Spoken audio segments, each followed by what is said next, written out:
Israel और फलस्तीनी मामले में गोदी मीडिया का कॉमेडी शो चल रहा है दोस्तों। मगर यह कॉमेडी शो जो कपिल शर्मा कॉमेडी शो को चुनौती दे रहा है, वो भारत की अंतर्राष्ट्रीय साख के लिए एक बहुत बड़ा सिरदर्द बन रहा है। भारत के लिए अंतर्राष्ट्रीय बदनामी का सबब बन रहा है। मध्य पूर्व में देश और उनके मीडिया संस्थान ये सवाल पूछ रहे हैं कि भारत से फलस्तीन के खिलाफ इतना दुष्प्रचार, इतना झूठ क्यों आ रहा है। न कोई ताकत, न कोई अदावत, और चाहे ये पूरा सिस्टम ही क्यों ना चाहे, तेरे बोल पर अंकुश नहीं डाल सकते।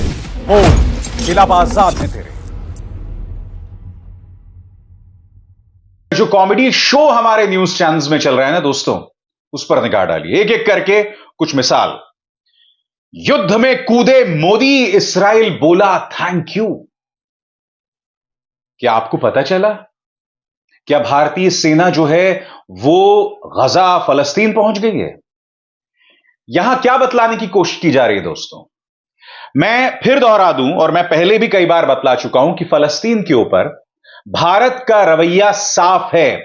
भारत फलस्तीनी जनता के साथ खड़ा है, यह हमारा आधिकारिक रवैया है, आज से नहीं बरसों से। और भारत स्वतंत्र फलस्तीनी राज्य के पक्ष में है। और यहां पर क्या जा रहा है? युद्ध में कूदे मोदी, इजराइल बोला थैंक यू। यानी कि यह आभास कराने की कोशिश ये वाहियात चैनल कर रहा है कि शायद भारतीय सेना भेज दी गई है। मुझे तो नहीं पता चला। आगे देखिए। युद्ध में भारतीय सेना की एंट्री, जान बचाकर भागा हमास, अटैक पर अटैक। कब हुई भारतीय सेना की एंट्री भाई? यह तो बहुत बड़ी खबर हो जाती। अब तक युद्ध में जो बाइडेन लगातार बेंजामिन नेतन्याहू को अपना समर्थन दे रहे हैं, अमेरिकी सेना की एंट्री नहीं हुई भाई, तो भारतीय सेना वहां कहां से घुस गई? आपको अंदाजा है दोस्तों, इस तरह के जो कार्यक्रम चलाए जा रहे हैं, ये तमाम कार्यक्रम अंतर्राष्ट्रीय तौर पर देखे जा रहे हैं। फलस्तीन का मुद्दा निहायत ही संवेदनशील हो गया है। भारत का जो पारंपरिक रुख रहा है, उससे भारत को कभी नुकसान नहीं पहुंचा है। मगर ये जो गोदी मीडिया है, इस तरह के वाहियात कार्यक्रम करके देश का नुकसान पहुंचा रहा है। ये कॉमेडी शो लग सकता है आपको, मगर ये कॉमेडी हमारे लिए ट्रेजेडी बन रही है। आगे देखिए। नेतन्याहू से मीटिंग के बाद अचानक पलटे बाइडेन, मोदी ने चौंकाया। कैसे चौंकाया? कहां चौंकाया? किस मुद्दे पर चौंकाया, मैं समझना चाहता हूं। फिर देखिए। गाजा पर इस्राइल का कब्जा, निकल चुके किलर टैंक, आ रहे बाइडेन मोदी। कहां जा रहे हैं मोदी जी? मोदी जी मणिपुर ही आ जाते। भाई, जब मोदी जी इस्राइल जा सकते हैं या गजा फलस्तीनी में भारतीय सेना को भेज सकते हैं, जैसा कि ये दावा कर रहे हैं, तो कुछ देर मणिपुर भी आ जाते। मणिपुर तो पड़ोस में है ना। क्या ये मीडिया चैनल्स कभी ये सवाल करते हैं? आप देख रहे हैं दोस्तों, देश की साख के साथ किस तरह का नुकसान पहुंचाया जा रहा है। ये चार मिसाल देखिए, उसी तरह की वाहियात कार्यक्रम।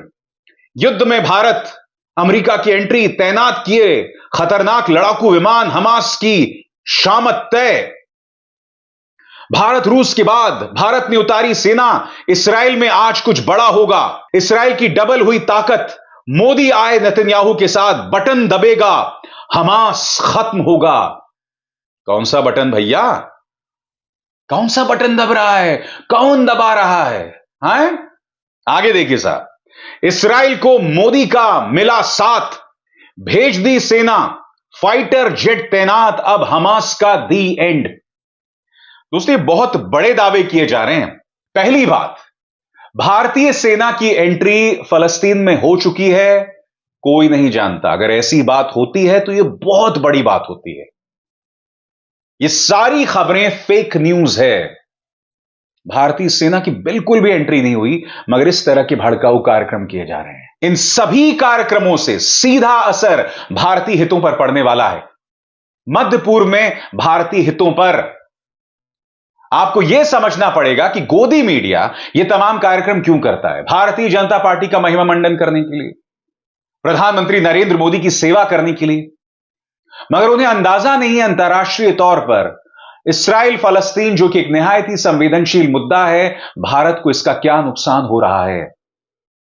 और बात यहां नहीं पहुंची। इस्राइल और फिलिस्तीन के सहारे ये लोग भारत के अंदर माहौल को बर्बाद कर रहे हैं, कश्मीर को ज्वलंत कर रहे हैं, कश्मीर को इसमें घसीट रहे हैं, अपनी ही देश की जनता पर निशाना साध रहे हैं। कैसे? 3 मिसाल देता हूं मैं आपको।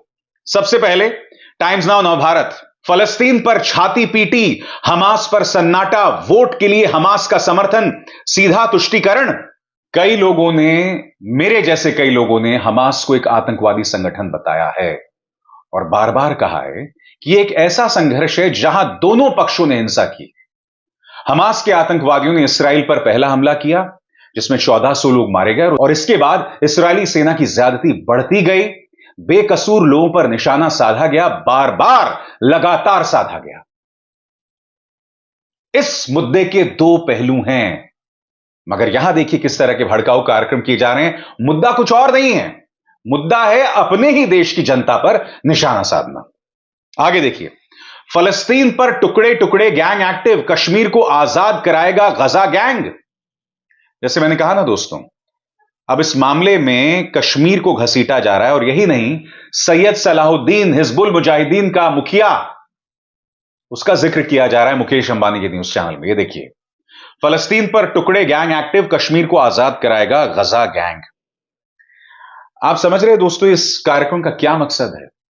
इस कार्यक्रम का मकसद है कि भारत के अंदर फलस्तीन के सहारे माहौल को भड़काया जाए, कश्मीर को बदनाम किया जाए और कश्मीरियों को बदनाम किया जाए। जब आप इस तरह के कार्यक्रम करते हैं तो दुनिया भर में जो कश्मीरी छात्र पढ़ रहे हैं उनके लिए मुश्किल हालात पैदा करते हैं, क्योंकि जिस तरह की ब्रेन वॉशिंग इन कार्यक्रमों के जरिए चल रही है, आपको अंदाजा नहीं है इससे देश को क्या नुकसान पहुंच रहा है। अल जजीरा की यह पड़ताल देखिए, आप देख रहे हैं पड़ताल। अल जजीरा इस पड़ताल में सवाल पूछ रहा है कि आखिर क्या वजह है कि फलस्तीन को लेकर जितनी भी नफरती खबरें हैं, कई झूठी खबरें भारत से आ रही हैं। अल जजीरा मध्य पूर्व से एक सम्मानित समाचार एजेंसी है, एक न्यूज चैनल है, एक डिजिटल प्लेटफॉर्म है, एक वेबसाइट है। आज वो लोग ये सवाल कर रहे हैं कि आखिर भारत से इस तरह का दुष्प्रचार, इस तरह का झूठ क्यों आ रहा है। इस आर्टिकल में यह कहा जा रहा है दोस्तों, किस तरह से जिन घटनाओं का फलस्तीन से कोई लेना देना नहीं है, भारत के अंदर ट्विटर पर, ये जो अब एक्स हो चुका है, कई लोग झूठी खबरों का प्रचार प्रसार कर रहे हैं। कई ब्लू टिक हैंडल्स जो भाजपा के प्रचार तंत्र से जुड़े हुए हैं, वो लोग झूठी खबरों का प्रचार प्रसार कर रहे हैं। मसलन एक वीडियो वायरल किया जा रहा है कि देखो किस तरह से फलस्तीनी आतंकवादी जो हैं वो यहूदी लड़कियों को बंधक बनाकर उन्हें अपने साथ ले जा रहे हैं, उनके साथ दुष्कर्म करने। जबकि वो वीडियो फलस्तीन या यहूदी लड़कियों का नहीं है, वो किसी स्कूल का वीडियो है, एक सामान्य स्कूल का वीडियो जहां एक टीचर अपने स्टूडेंट्स को कहीं ले जा रहा है। इस तरह का झूठ गोदी मीडिया लगातार कह रहा है, मगर आपके जहन में एक सवाल होगा कि इसकी क्या वजह है, यह कॉमेडी शो क्यों चल रहा है, इसके पीछे क्या सोच है। 3 महीनों के अंदर या उससे भी कम समय में 5 राज्यों में चुनाव होने, जिनमें 3 हिंदी भाषी राज्य हैं, मध्य प्रदेश, राजस्थान, छत्तीसगढ़। साथ ही तेलंगाना में भी कांग्रेस की ताकत लगातार बढ़ रही है। तेलंगाना में भी एक बहुत बड़ी तादाद है मुसलमानों की। लगातार कोशिश की जा रही है दोस्तों कि इन विधानसभा चुनावों और उसके बाद लोकसभा चुनावों के लिए जमीन तैयार की जाए और उस जमीन में फलस्तीन के सहारे, गजा के सहारे यहां के मुसलमानों पर निशाना साधा जाए। और कुछ हद तक तो यहां के कुछ मुसलमान जो हैं उनके प्रोपेगेंडा में मदद कर रहे हैं, क्योंकि मैं सोशल मीडिया में कई मुसलमानों को देख रहा हूं हमास के समर्थन में। जबकि आप जानते हैं दोस्तों कि हमास ने किस तरह से उस आतंकवादी हमले में 1400 इस्राएलियों को मौत की घाट उतार दिया था। ये तमाम मुद्दे हैं जिससे हम मुंह नहीं मोड़ सकते, इस पर चर्चा किए जाने की जरूरत है, मगर कम से कम झूठ मत बोलिए। मैं एक बात स्पष्ट कर दूं दोस्तों, इस संघर्ष में आप फलस्तीन के साथ भी हो सकते हैं, आप इसराइल के साथ भी हो सकते हैं। मैं किसी पक्ष के साथ नहीं हूं, मैं सिर्फ सच के साथ हूं और अपने कार्यक्रमों के जरिए इसराइल फलस्तीन के मामले में मैं आपके सामने हमेशा तथ्य पेश करता आया हूं। आज मैं आपसे क्या कहना चाहता हूं, आप किसी भी पक्ष का समर्थन कर सकते हैं, मगर अपनी बात रखने के लिए आपको नफरत और झूठ का सहारा क्यों लेना? और अगर आप नफरत और झूठ का सहारा ले रहे हैं, इसका मतलब आप गलत हैं। इसका मतलब आपके दिल में चोर है। इसका मतलब आप कुछ छुपा रहे हैं। मगर हकीकत यह है दोस्तों, और मैं फिर उस मुद्दे का रुख करूंगा, यह सब जो कार्यक्रम गोदी मीडिया कर रहा है, मुलाहिजा फरमाइए फिर से, इसका मकसद सिर्फ राजनीति है। इसका मकसद भारतीय जनता पार्टी की सेवा है, क्योंकि देश के अंदर माहौल भड़केगा, ध्रुवीकरण होगा, तो आप जानते हैं इसका सीधा फायदा किस पॉलिटिकल पार्टी को होना है, जो अपने आप में निहायत ही शर्मनाक बात है। अब इसार शर्मा को दीजिए इजाजत। नमस्कार।